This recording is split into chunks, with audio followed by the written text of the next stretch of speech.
அப்ப நல்லிணக்கத்தை பேசக்கூடிய எங்களை கைது செய்வதும், மாட்டுக்கறி பிரியாணியை கொடுத்து சாப்பிடுங்கன்னு சொல்ற நவாஸ்கனிக்கு போலீஸ் பாதுகாப்பு கொடுப்பதும் தான் இந்த திமுக ஆட்சி மக்களுக்கு சொல்லக்கூடிய செய்தியா? இந்துக்கள் பெருந்தன்மையாக மத நல்லிணக்கத்திற்காக கொடுத்த ஒரு இடத்தை அது வக்ஃபு சொத்து என்று பேசக்கூடிய இன்றைக்கு இருக்கிற வக்ஃபு போர்டுடைய தலைவர் நவாஸ்கனி, ராமநாதபுரம்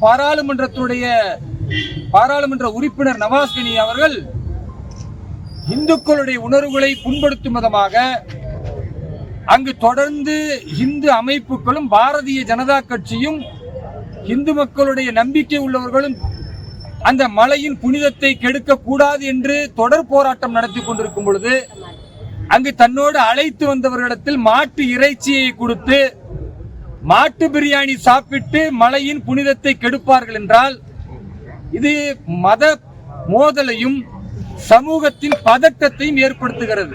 இதற்கு பின்னால் திமுக இருக்கிறது என்று பகிரங்கமாக நாங்கள் குற்றம் சாட்டுகிறோம்.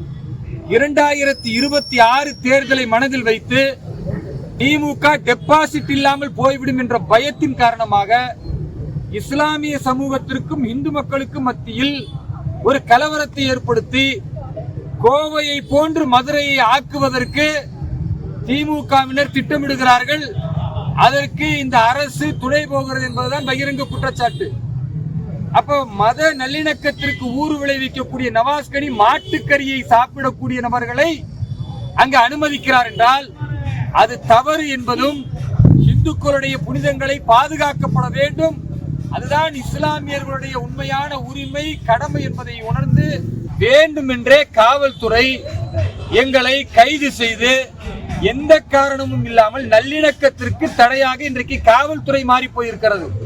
இதற்கு காரணம் திமுகவுடைய தலைவர் திரு ஸ்டாலின் அவர்கள் காவல்துறையை கையில் வைத்திருக்கிறார்.